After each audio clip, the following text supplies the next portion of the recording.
할렐루야. 오늘은 마태복음 13장 44절부터 50절 말씀을 가지고 예수에게로 초대 또는 별이 빛나는 밤에 The Starry Light.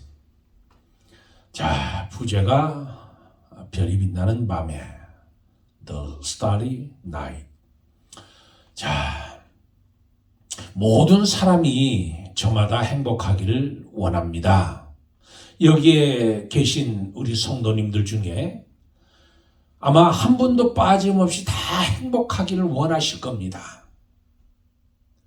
이 행복을 추구하는 것이 인간의 본능이기 때문에 그렇습니다. 이건 아주 자연스러운 행동입니다. 그래서 행복 추구권, 이것을 인정합니다. 우리 한국 헌법에 보면 제10조에 보면 행복 추구권을 명시하고 있습니다. 모든 국민은 인간으로서 존엄과 가치를 가지며 행복을 추구할 권리를 가진다. 그만큼 누구나 다 행복하기를 원한다는 거예요. 특별히 한국 헌법에까지 넣어서 행복을 추구할 수 있도록 만들어 줘야 된다는 거예요. 그러므로 모든 인간은 존엄과 가치를 가지고 행복을 추구할 권리가 있다는 거예요. 국가나 개인이 가지는 이 불가침의 기본적 인권, 이를 보장할 의무를 가진다는 거예요. 그래서 대한민국 헌법 제10조에 헌법에 명시되어 있는 것이 국민의 기본 권이다. 그런데 1789년 프랑스 인권선언 또는 프랑스 헌법에 보면 행복 추구권에 대한 명시가 없습니다. 저와 여러분이 살고 있는 이 미국의 수정헌법 보면 그 수정헌법에도 행복 추구권이 없습니다. 왜 그러냐 하면 모든 기본권은 본질적으로 인간의 행복을 추구하기 때문에 모든 법은 인간을 위해서 존재하는 겁니다. 인간의 모든 법의 기본이 인간의 행복 추구권, 그것을 보장하고 그것을 내포하고 있기 때문에 특별히 미국에서는 따로 그것을 권리를 보장해주고 있지 않다는, 왜? 모든 법 안에, 수정헌법 안에 기본적으로 베이식으로 깔려있는 게 뭐냐면 인간 행복 추구권입니다. 미국이나 유럽 국가에서는 헌법에 명시되어 있지 않다는 거예요. 한국에만 있는 거예요. 그럼 누구나 다 행복하기를 원합니다. 그런데 정작 왜 인간은 행복하지 못할까요? 왜 많은 사람들이 행복을 찾아서 땀을 흘리고 행복을 찾아서 달려가는데 정작 행복한 사람은 적다는 거예요. 그거는 뭘 말하냐면 행복에 관한, 행복에 대한 생각, 행복에 대한 관점이 어디 있냐에 따라 다르다는. 그럼 행복이 무엇입니까? 여러분들이 생각하는 행복이 무엇이에요? 행복관. 그 행복관은 과연 무엇입니까? 어떻게 행복을 얻을 수 있느냐? 엉뚱한 오답을 가지고 있기 때문에 인간은 행복하지 못하다는 거예요. 왜? 엉뚱한 해답을 가지고 있기 때문에 그래요. 엉뚱한 오답을 가지고 있기 때문에. 그럼 어떻게 행복을 얻을 수 있느냐? 오답 때문에 그래요. 참 행복은 어디 있습니까? 참 행복은 예수께 있는 거예요. 예수 안에 있는 거예요. 예수 밖에 있는 것이 아니라, 물질에 있는 것이 아니라, 권력에 있는 것이 아니라, 명예에 있는 것이 아니라, 세상 물질적 관념에 있는 것이 아니라 예수 안에 행복은 있습니다. 저와 여러분이 이야기하는 복, 여러분 복이 어디 있어요? 어떤 사람은 복이 있는 것 같고 어떤 사람은 복이 없는 것 같은데, 여러분이 그 기준을 어디다 두는 거예요? 복 있는 사람은 악인의 꾀를 쫓지 아니하며 오만한 자의 자리에 앉지 아니하며. 그러면 여러분이 생각하는 그 복의 개념은 어디 있습니까? 물질적으로 복을 받아야 그 사람이 외적으로 보이기에 복을 받은 사람? 권한이 있어야, 높이 올라가야, 부해야, 좋은 차, 좋은 집, 좋은 옷, 좋은 핸드복을 가져야 그 사람이 부한 자, 그 사람이 행복한 자? 아닙니다. 성경에서 말하는 행복, 성경에서 말하는 복은 세상 사람들이 말하는 것과 달라요. 복 있는 사람이 어떤 사람이냐면, 하나님을 알고 하나님과 교통하고 하나님과 교제를 나누고 하나님 안에 있는 사람이 복 있는 사람이요. 왜? 요한 3서 2절에 내 영혼이 잘됨 같이 영혼이 잘되는 게 복이에요. 돈이 많다고? 돈이 많은 사람도 불행한 사람이 있습니다. 권한이 있는 사람, 잘 나가는 사람도 불행해요. 행복은 예수 안에 있습니다. 참된 진리는 예수 안에 있어요. 참된 기쁨과 참된 복, 참된 행복은 어디 있느냐? 예수 안에 있는 거예요. 예수 안에 있을 때 평안이 있고, 예수 안에 있을 때 행복이 있고, 예수 안에 만족이 있고, 예수 안에 평강이 있는 거예요.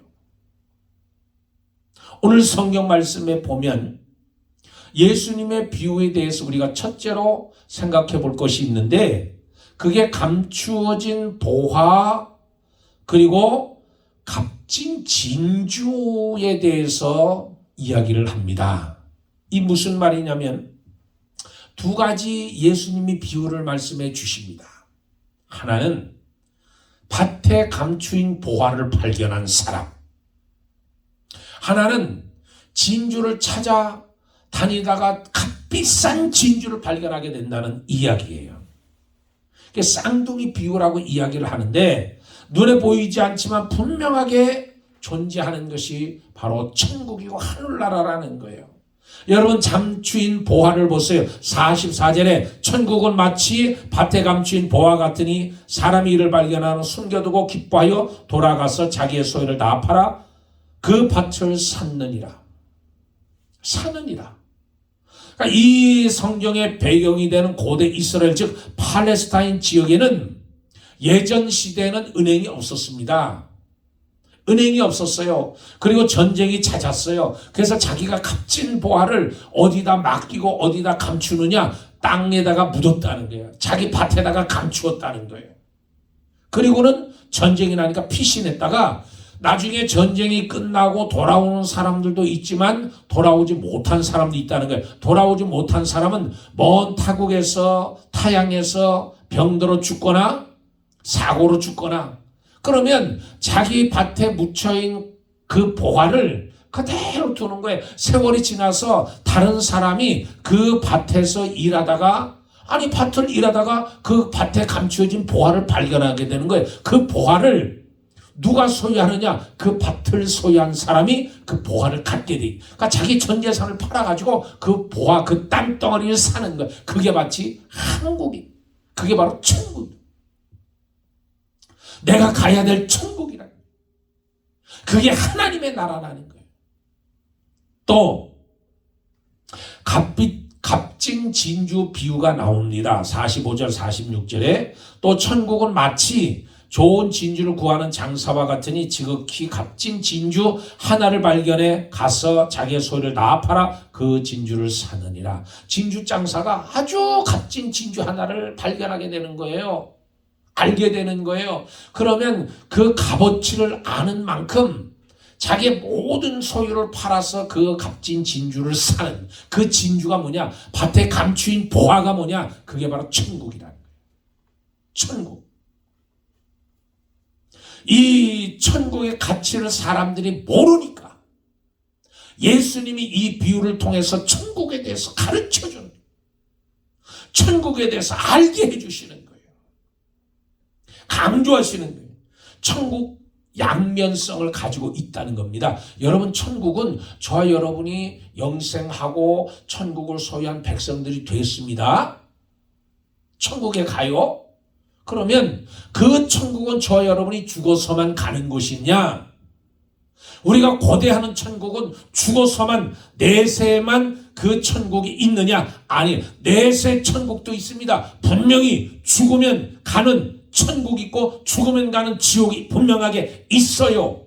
지옥은 불덩어리, 영원히 꺼지지 않는 불 항아리 속에 들어가는 것이 바로 지옥입니다. 그 지옥은 어마어마하게 무서운 곳이에요. 그런데 천국, 그 좋은 천국, 내세 천국, 저와 여러분이 가게 된다는 거예요. 그러면 그걸로 끝이냐? 아닙니다.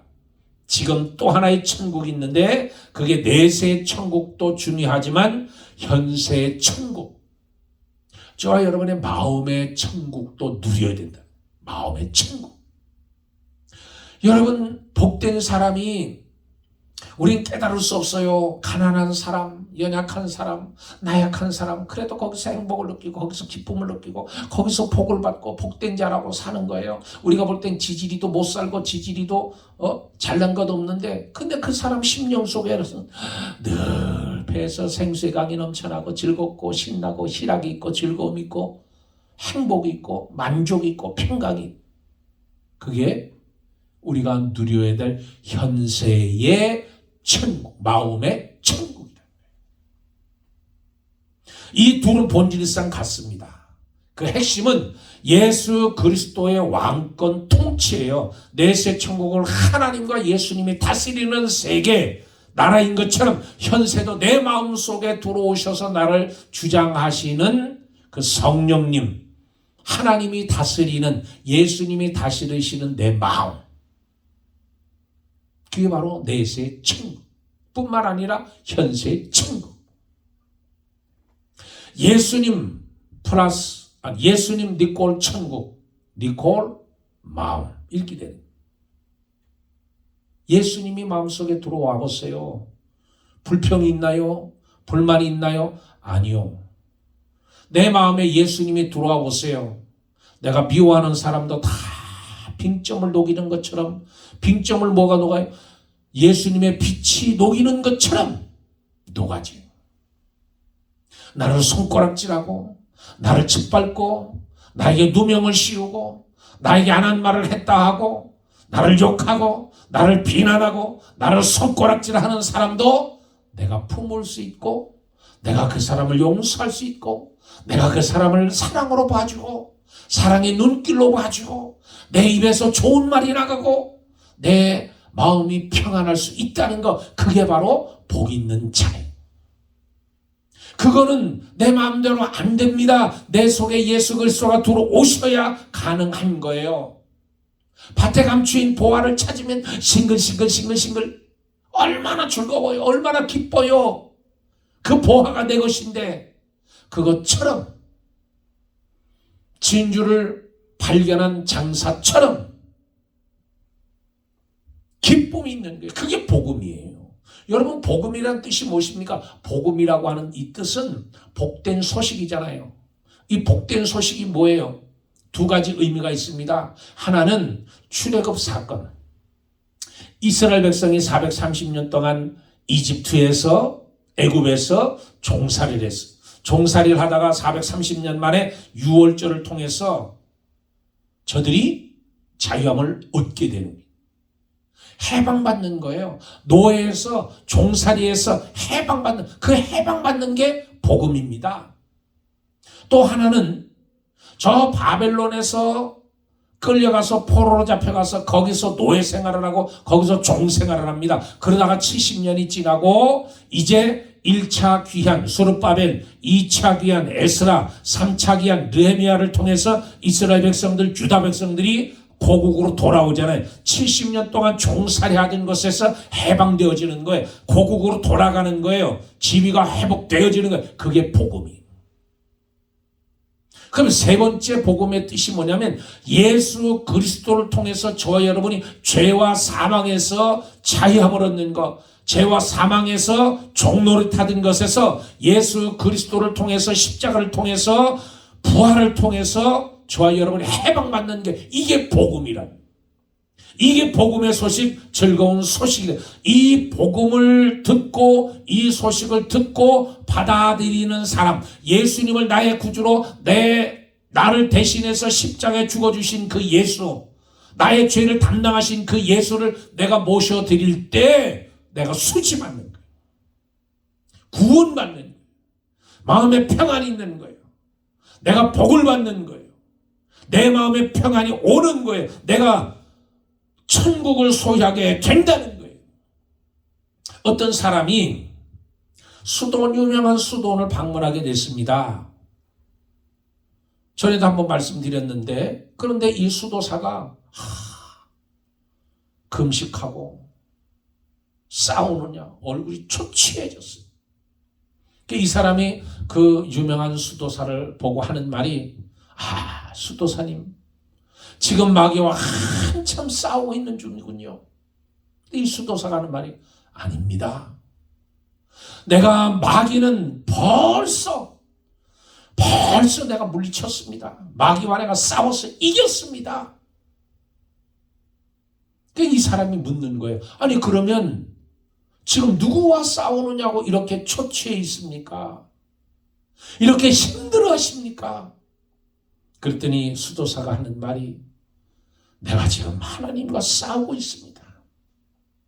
하나님과 싸워서 내가 지는 법을 배워야 되는데, 하나님 앞에 내가 져야 되는데 내가 자꾸 하나님을 이기려고 합니다. 내가 지기 위해서 지금 싸우고 있습니다. 하나님 앞에 무릎을 꿇고 내가 져야 되는데 이기려고 하는 나를 하나님 앞에 복종시키기 위해서 내가 지금 싸우고 있습니다.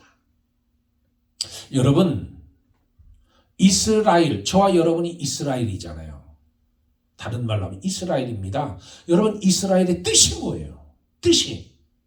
이스라엘의 뜻이 뭐예요?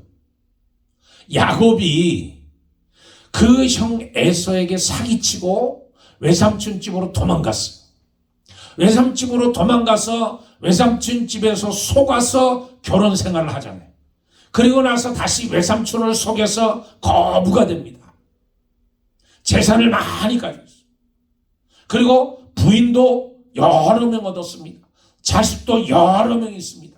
그리고는 재물과 아내들과 자식들을 데리고 이제 고향으로 돌아오는 거예요. 어디까지 왔느냐? 약복강가까지 온 거예요. 약복강가에서 전부 떠나보내고 형에게 에서에게 줄 선물을 보내고 재물을 보내고 그리고 자기 자식과 자기 부인들을 먼저 보내고 자기는 거기서 씨름하고 있는 거예요. 그럴 때 천사가 나타나서 씨름하잖아요. 그런데 그가 무슨 소리를 들어요? 형 에서가 지금 자기를 죽이려고 달려온다는 거잖아요. 재물도 소용이 없어요. 아내도 소용이 없어요. 자식도 소용이 없어요. 형이 달려온다고 하니까 이 야곱이 뭐라고 얘기합니까? 하나님 나를 살려주세요.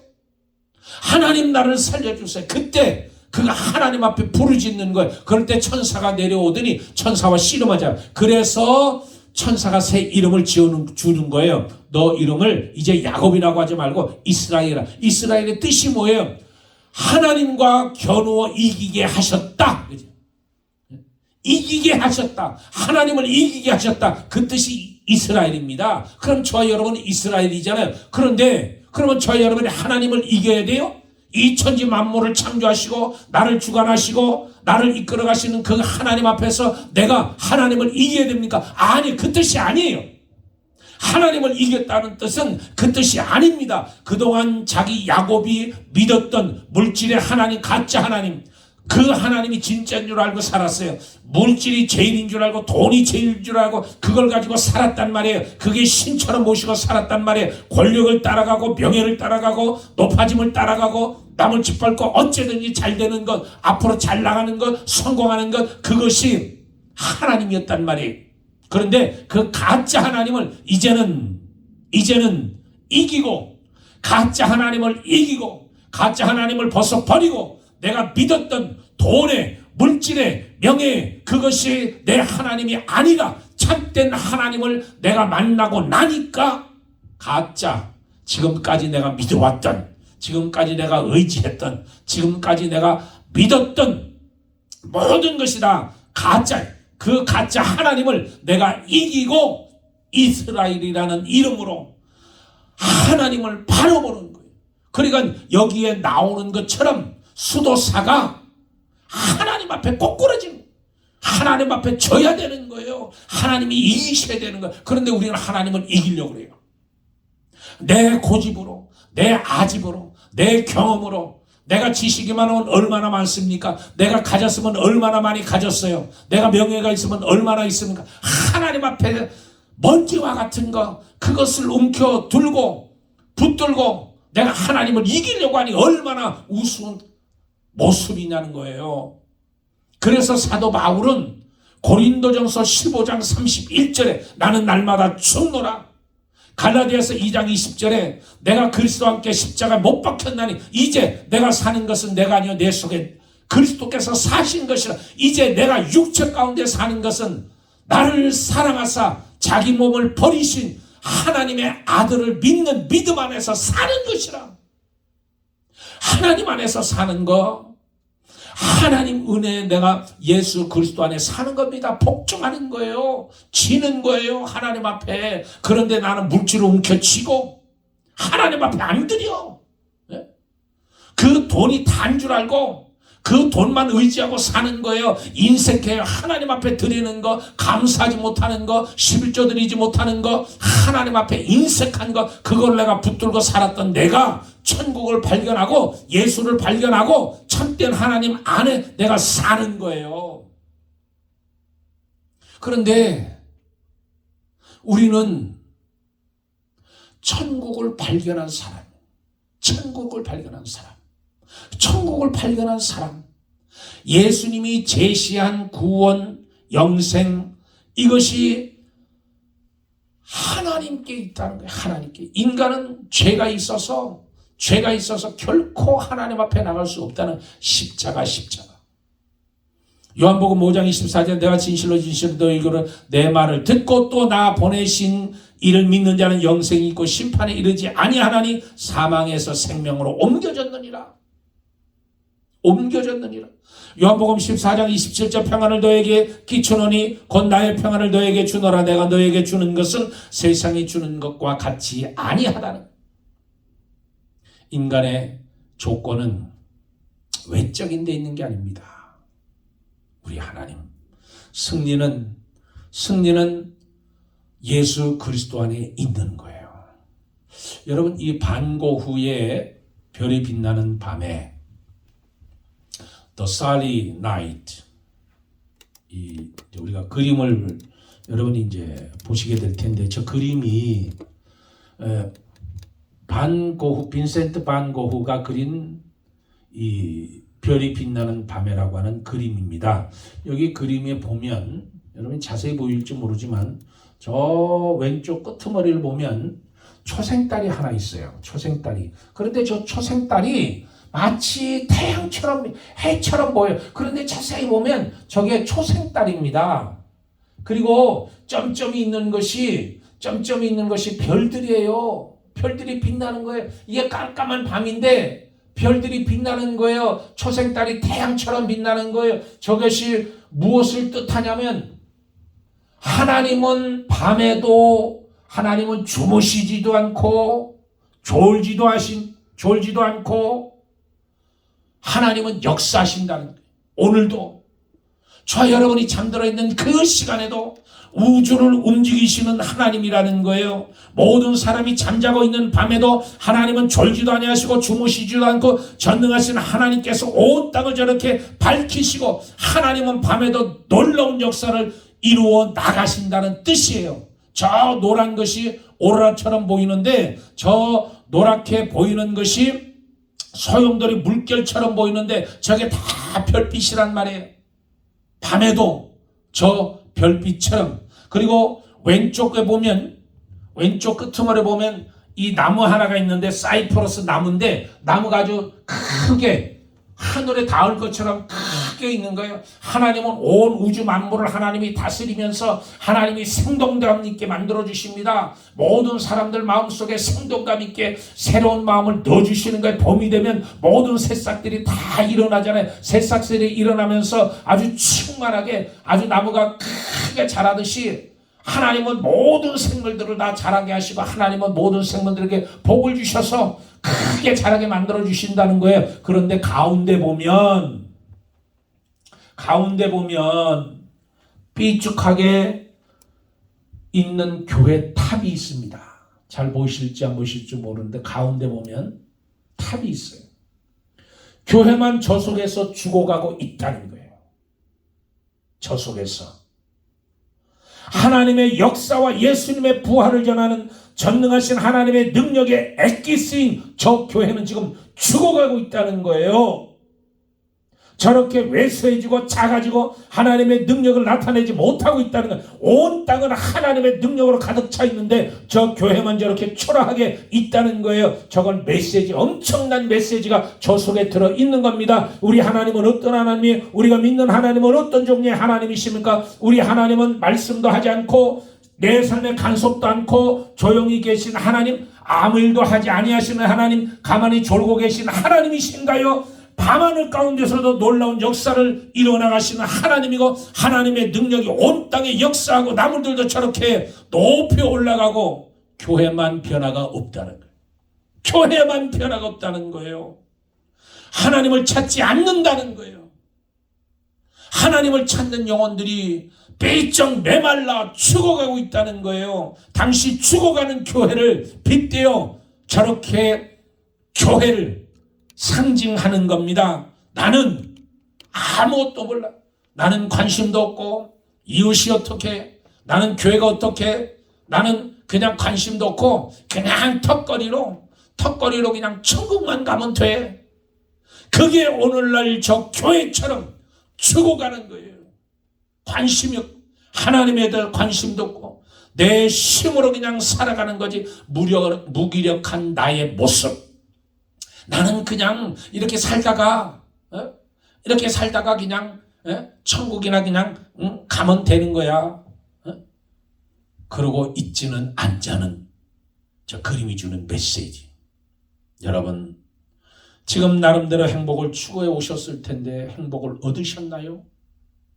참된 행복은 어디 있습니까? 하나님 앞에 저 보화를 발견하고 보화를 발견하고 진주를 발견한 사람은 하나님 앞에 철저하게 엎드려지는 사람, 참된 하나님을 만난 사람, 그리고 예수 그리스도 안에서 죽어지는 사람, 낮아지는 사람, 하나님만 높이는 하나님의 말씀에 순종하는 사람, 그 사람이 하나님의 능력과 하나님의 권능을 맛볼 수 있다는 거예요. 예수 안에 있는 참 행복을 붙드시길 바랍니다.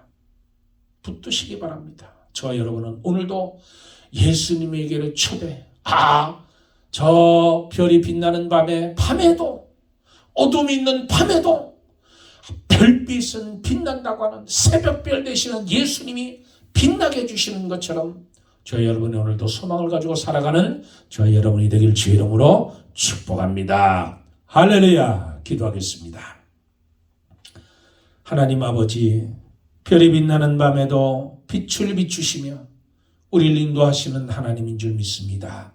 예수에게로 초대받은 우리들, 예수 그리스도를 굳게 붙들고 오늘 살아가는 저희들 될 수 있도록 도와주시옵소서. 감사하며 예수님 이름 받들어 기도드리옵나이다. 아멘. 할렐루야.